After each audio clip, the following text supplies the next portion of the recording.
Hi friends, this is Venkata Krishna from Chris Software Solutions. In this video, we're going to discuss about TestNG interview questions. The topmost questions which the interviewer used to ask in any interview. Right from starting to ending, I'm trying to cover most of the interview questions here. These are all the topmost questions in every interview the interviewers will ask. Let me enter into the video. The first question, what is TestNG? Why we need to use TestNG with Selenium? As we discussed, Selenium is a technology where we are going to interact with the web applications, and we will try to locate the elements and trying to perform the operations on it. Why along with Selenium we need TestNG? Because Selenium doesn't have capability to control the test cases or group of test cases, and Selenium doesn't have feasibility or facility to generate the reports. So these are all the reasons we need to go for help of the TestNG along with Selenium. TestNG will generate the reports in HTML format or XML format. By using TestNG, we can group a number of test cases and we can control the executions.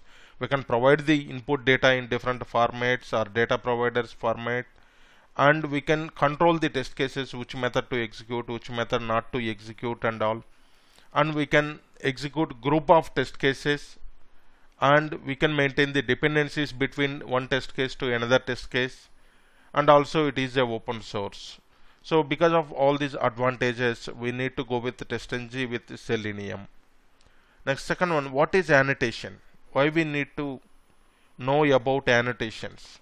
Annotation is a predefined name they have provided along with TestNG.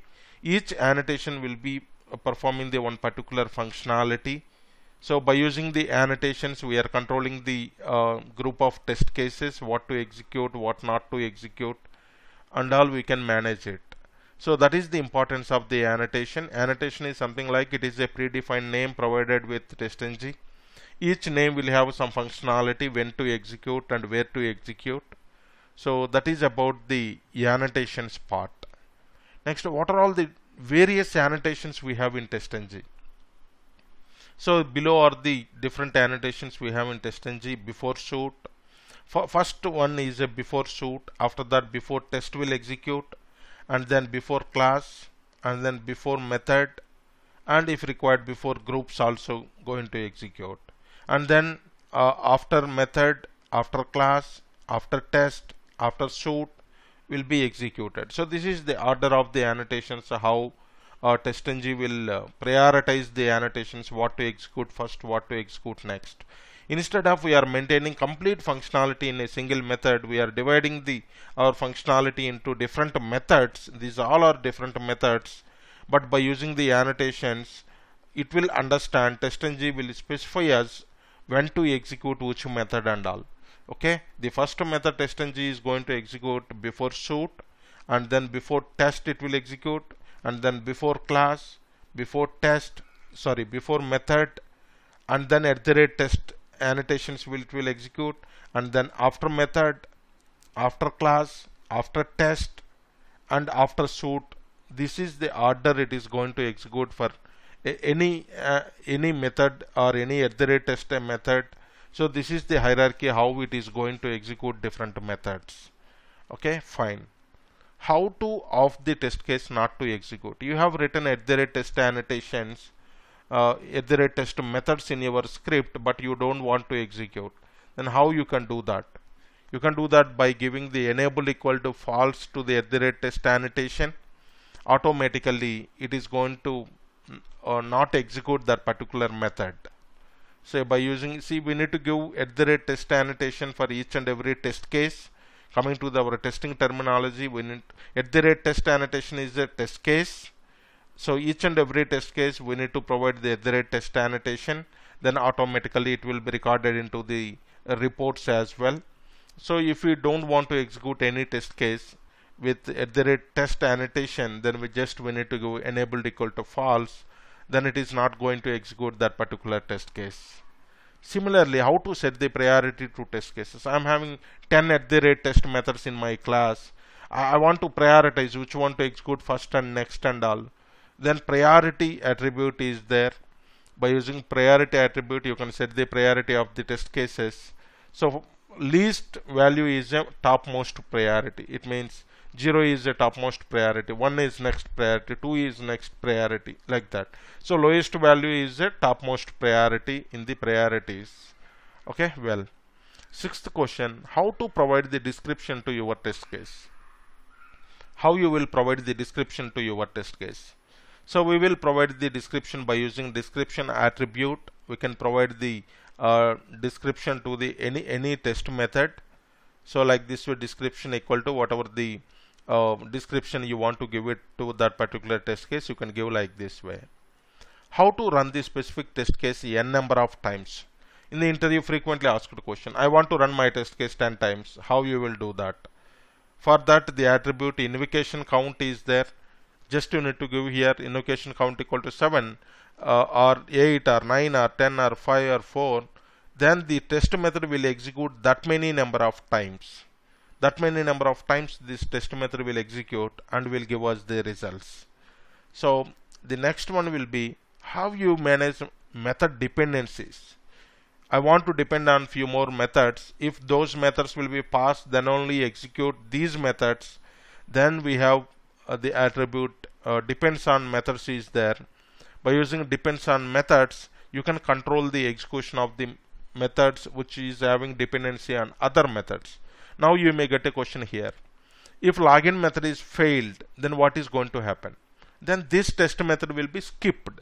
It will coming into the skipped. If any of those methods failed, then this method, whatever the method, current method you are executing, that method is going to skip. That will not execute.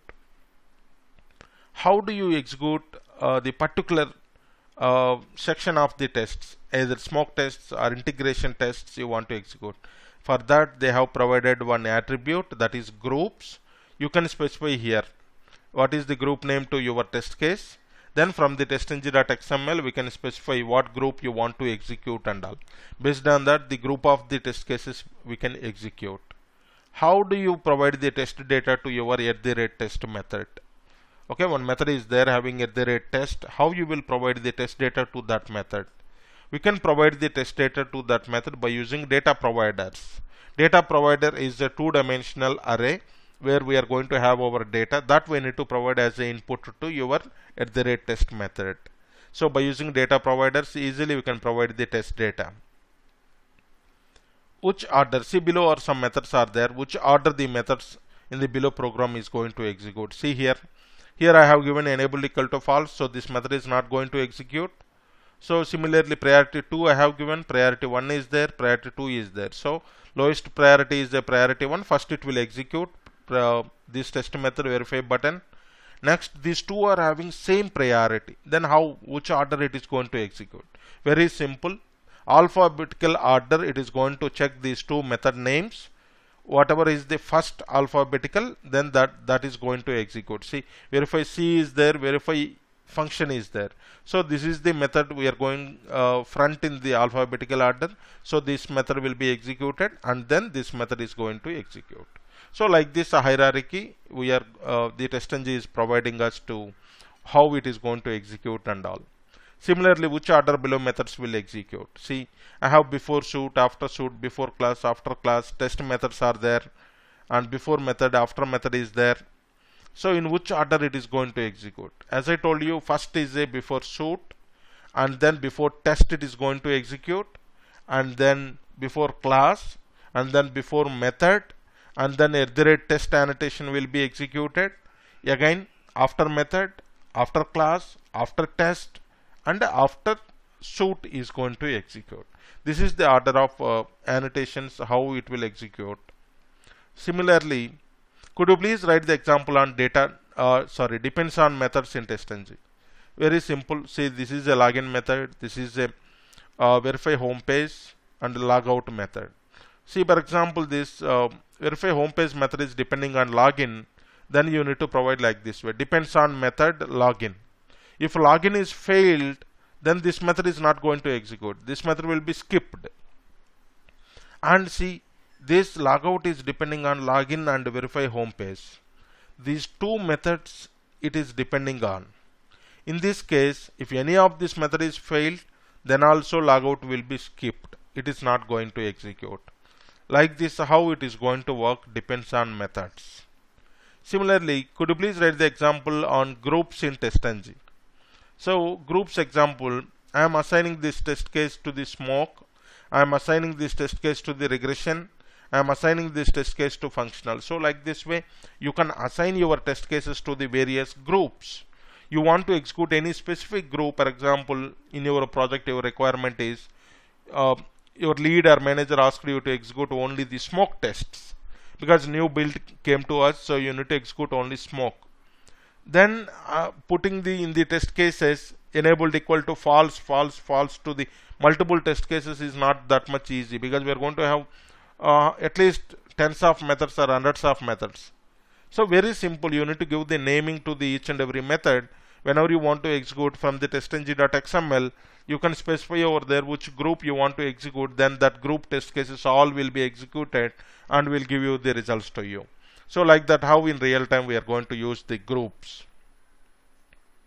So how will you pass parameters from TestNG XML?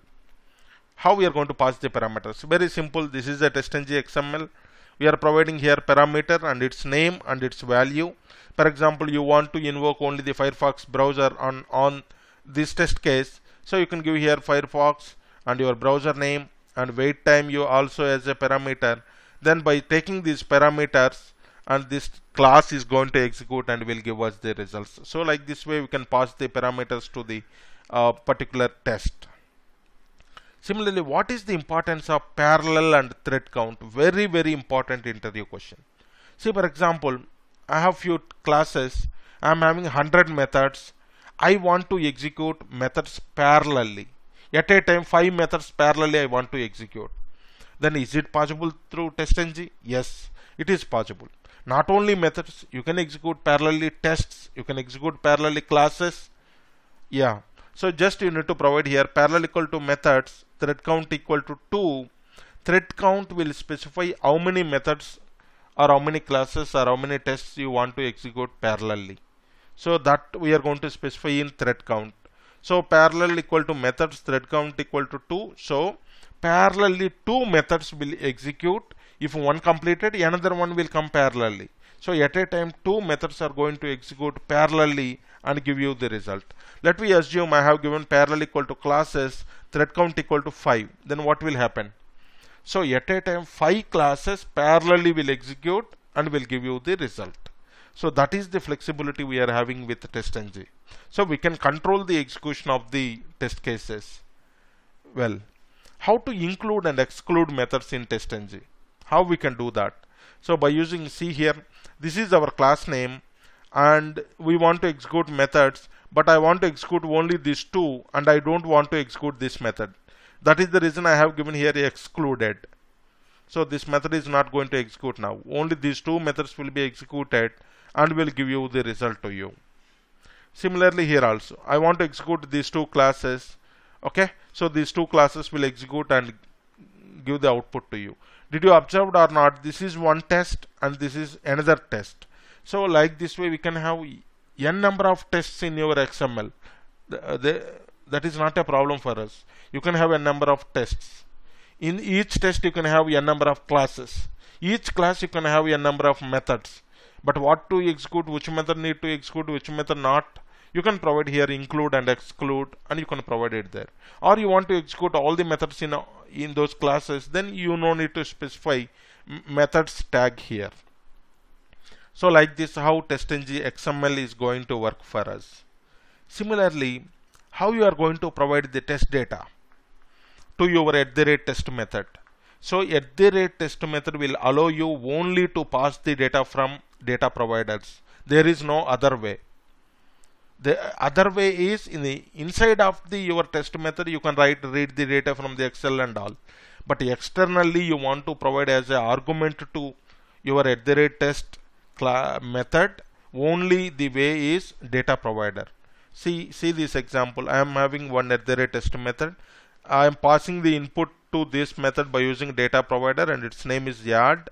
I have created here data provider add, and always data provider will return you 2-dimensional array. Always it will return you 2-dimensional.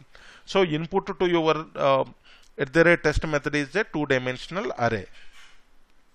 You can consider here I am going to have 5 different records. In each record, three types of data is there, or 3 data is there in each record. So it means that, see here, this is the first one, second one, third one, fourth one, fifth one, and each record 3 data is there. So like this way we can work with. So now how it is going to execute, can you guess and tell me? How it is going to execute is, first time this data is going, 10 will go as input to A, 20 will go as input to B, 30 will go as input to int expected. So it will check the A plus B and it is verifying the C comma expected, both are same or not. Similarly, A, B expected, A, B expected. So each set of data will goes into the data provider, from data provider to @test, and it will execute. So it means that you need to understand here, if 10 sets of data is there in my data provider, your @test is going to execute 10 times. If 100 sets of data is there in my data provider, your test method is going to execute 100 times. So you are controlling your test method execution based on the data. So this is very important interview question. Compulsorily they will ask you how you are going to provide the data as the input to your @test annotation. You need to explain very clearly what it is going to return, what type of data provider will return to you. It is a two-dimensional array, how it is going to execute.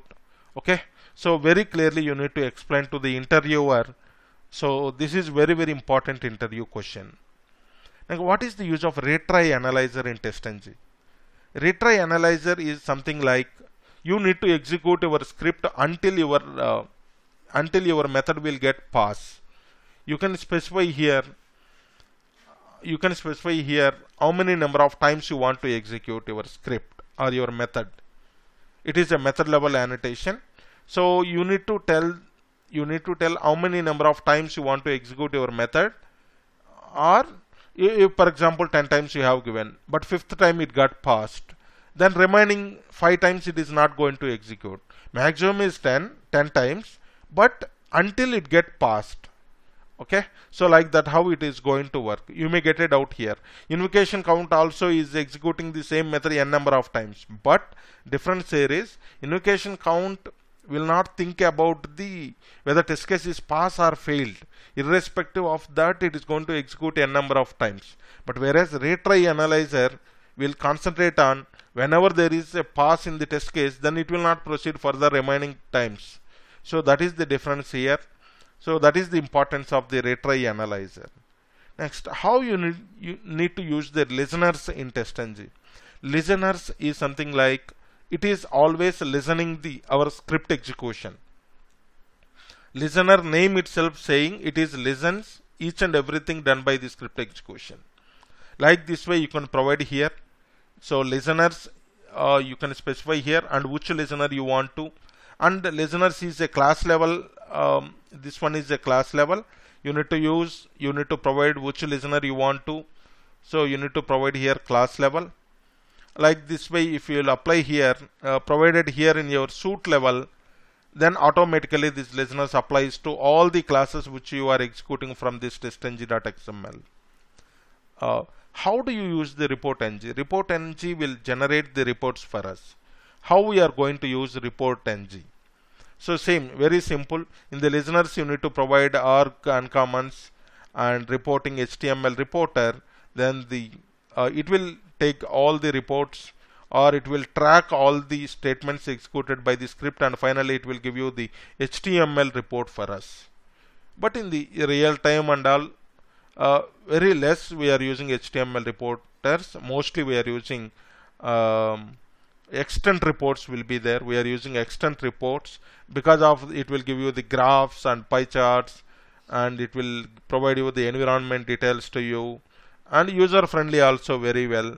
So that is the reason in real time we are mostly using extent reports. So this is about these are all the questions mostly in the interviews and all they will ask you on the TestNG site. So if you know all these questions how to answer, then your interview will be cleared on TestNG site. Okay, so that's it from my end in this video. If you like this video and content in it, please share, please like it and encourage me. Thank you.